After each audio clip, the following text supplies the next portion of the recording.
सर्दियाँ शुरू हो गई है तो सर्दियों की इस खास रेसिपी को नहीं बनाया तो क्या बनाया। तो आज मैंने बनाया ये गोंद पाक। और वैसे तो हम गोंद पाक हमेशा एक ही तरह से बनाते हैं, पर आज मैंने इसे बिल्कुल अलग तरह से बनाया है। मतलब हम इसमें गेहूं का आटा इस्तेमाल करते हैं, पर आज मैंने इसको गेहूं के आटे से नहीं बनाया है। एकदम डिफरेंट तरीका है और काफ़ी ज़्यादा अलग और टेस्टी है। आप ज़रूर से ट्राई करें। तो यहाँ पे मैंने कढ़ाई में 2-3 चम्मच के करीब यहाँ पे घी डाल लिया है। तो 3 चम्मच मैंने घी ले लिया है और घी को अच्छे से पिघलने देंगे। उसके बाद 3/4 कटोरी मैंने काजू बादाम लिए हैं। काजू और बादाम दोनों बराबर मात्रा में लिए हैं और इसको ना घी में डाल देंगे, फ्राई कर लेंगे एकदम कम आंच पे, मतलब लो फ्लेम पर इसको बढ़िया से फ्राई कर लेना है। हल्का सा फ्राई होने के बाद इनको निकाल लेंगे और अब गोंद को फ्राई कर लेंगे। तो यहाँ पे मैंने 100 ग्राम गोंद लिया है और तो गोंद को ना हल्का हल्का थोड़ा थोड़ा डाल के फ्राई करें। और गैस की फ्लेम को ना आपको लो टू मीडियम पर रखना है। लो टू मीडियम फ्लेम पर ही गोंद को फ्राई करना है। गोंद अच्छे से फूल जाए, मतलब अच्छे से अंदर तक सिक जाए, वहाँ तक आपको फ्राई करना है। क्योंकि गोंद में जरा सा भी कच्चापन रह जाता है ना, तो फिर वो बाद में अच्छा नहीं लगता है, दांतों में चिपकने लगता है। इसलिए गोंद को अच्छे से फ्राई करें, फिर निकाल लें। तो थोड़ा थोड़ा करके गोंद को फ्राई करें, एक साथ ना डालें, क्योंकि गोंद ना डालते ही फूल जाता है। इसलिए थोड़ा थोड़ा डाल के इसे फ्राई करें। और यहाँ पे मैंने थोड़े से सूखे नारियल के टुकड़े भी ले लिए हैं। तो सूखे नारियल को मैंने लंबा लंबा काट लिया था, तो उसको भी हल्का सा हम फ्राई कर लेंगे और निकाल लेंगे। अब उसी घी में ना मैंने 1.5 कटोरी मूंग की दाल का आटा डाल दिया है। मूंग की दाल का आटा आपके पास नहीं हो तो आप ग्राइंडिंग जार में पीस सकते हैं, या फिर अभी सर्दियां आ रही है, मूंग की दाल के लड्डू बनाने होते हैं तो आप चक्की पे भी पिसवा सकते हैं। और यहाँ पे आपको अगर घी कम लगे तो आप घी और डाल लें। इसलिए मैंने 1 चम्मच, मीडियम साइज की चम्मच है ये, 1 चम्मच घी और डाल लिया है। और आप ना इसके मूंग की दाल में घी मिक्स करने के बाद इसमें जो लम्स रह जाएंगे, मतलब दाने रह जाएंगे ना, तो इनको चम्मच से इस तरह से फोड़ लें, दानों को सारे को।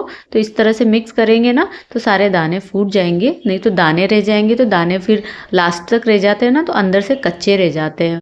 दानों की वजह से मूंग की दाल का आटा अच्छे से सिक नहीं पाएगा। तो लो फ्लेम पर इसको बढ़िया से सेक लें, जहाँ तक कि मूंग की दाल के आटे का कलर चेंज ना हो जाए।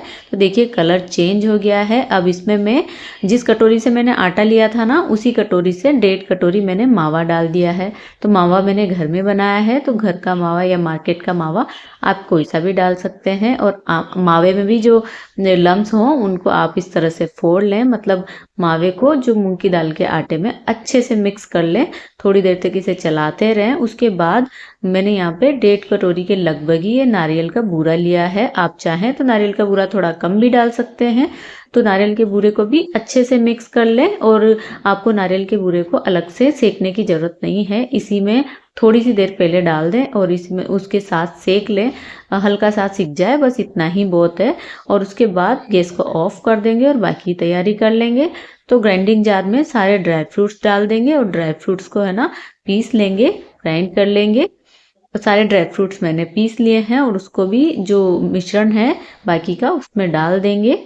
गैस हमने ऑफ कर दिया था और यहाँ पे जो नारियल फ्राई किया है ना उसको अलग से निकाल लेंगे और थोड़ा सा गोंद भी ऐसे ही अलग से निकाल लेंगे। और बाकी का जो गोंद बचा है ना उसको कटोरी के नीचे की साइड जो होती है उस पर घी लगा लें हल्का सा और इस तरह से गोंद को फोड़ लें। गोंद को आपको ग्राइंडिंग जार में पीसने की बिल्कुल भी ज़रूरत नहीं है, क्योंकि ग्राइंडिंग जार में ना गोंद बिल्कुल बेकार हो जाएगा।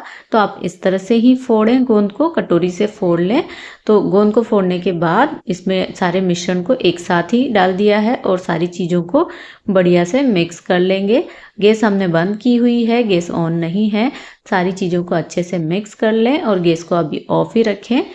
अब हम ना कढ़ाई में 1.5 कटोरी चीनी डालेंगे और उससे आधा 3/4 कटोरी हम यहाँ पे उसमें पानी डाल देंगे। चीनी को अच्छे से मेल्ट होने देंगे। तो जिस कटोरी से आपने सारी चीज़ें नापी है ना, उसी कटोरी से आपको 1.5 कटोरी चीनी लेनी है, 3/4 कटोरी पानी डाल देना है। और 1.5 कटोरी हमने आटा लिया है, मूंग की दाल का आटा, 1.5 कटोरी मावा लिया है और बाकी सारी चीज़ें ली है। उस हिसाब से 1.5 कटोरी चीनी ही कम ही है। तो आपको अगर मीठा ज़्यादा पसंद है तो आप चीनी की मात्रा बढ़ा दें। मुझे थोड़ा मीठा कम पसंद है इसलिए मैंने कम डाला है और इतने में भी अच्छे से सेट हो जाएगी। आप थोड़ा और भी कम डालना चाहेंगे ना, उसमें भी सेट हो जाएगी। तो इलायची पाउडर डाल दें और चीनी को पकाते हुए एक तार की चाशनी बना लें और जो मिश्रण हमने बनाया है उसमें सारी चाशनी डाल दें और अच्छे से मिक्स कर लें। अब मैं गैस को यहाँ पे ऑन कर दूंगी और बिल्कुल लो फ्लेम पर रखूंगी गैस को और इसको ना चलाते रहेंगे। देखिए कढ़ाई छोड़ने लगा है सारा मिश्रण, अच्छे से इसमें चाशनी मिक्स हो गई है। तो अब इसे थोड़ी सी देर हमें पकाना है, थोड़ी देर पका के फिर गैस को ऑफ कर देंगे और ऑफ करने के बाद भी इसे थोड़ी देर तक चलाते रहेंगे।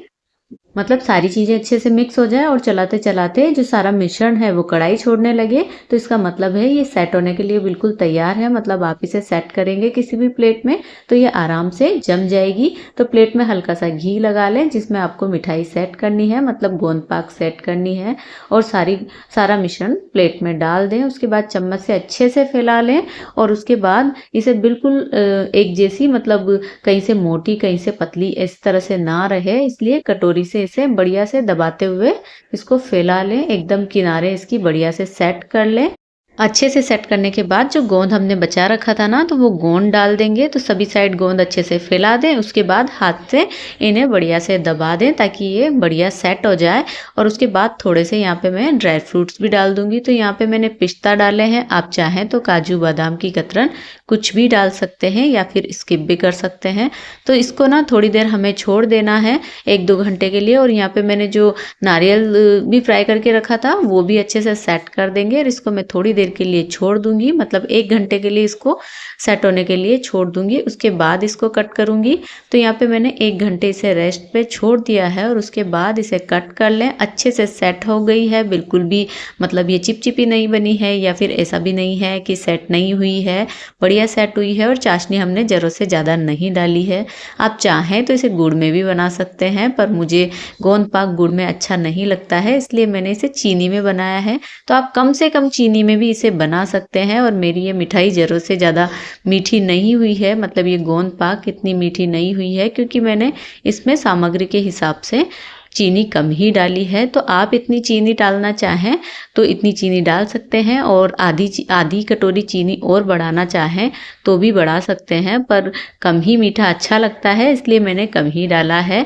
तो कैसी लगी आपको मेरी ये गोंद पाक की रेसिपी, मूंग दाल गोंद पाक की रेसिपी, मुझे कमेंट्स में ज़रूर बताया। और हम हमेशा आटे वाला गोंद पाक बनाते हैं, मतलब वो भी अच्छा लगता है, पुराना तरीका है, पर कभी आप ये वाला तरीका ट्राई करके देखिए, इस तरह से बनाकर देखिए, आपको ये वाला ज़्यादा पसंद आएगा, मतलब मूंग दाल का गोंद पाक ज़्यादा पसंद आएगा। तो कैसी लगी आपको मेरी ये रेसिपी मुझे कमेंट्स में ज़रूर बताएं। और रेसिपी पसंद आई हो तो वीडियो को लाइक करें, ज़्यादा से ज़्यादा शेयर करें और चैनल को अभी तक सब्सक्राइब नहीं किया है तो चैनल को सब्सक्राइब भी करें। Thanks for watching.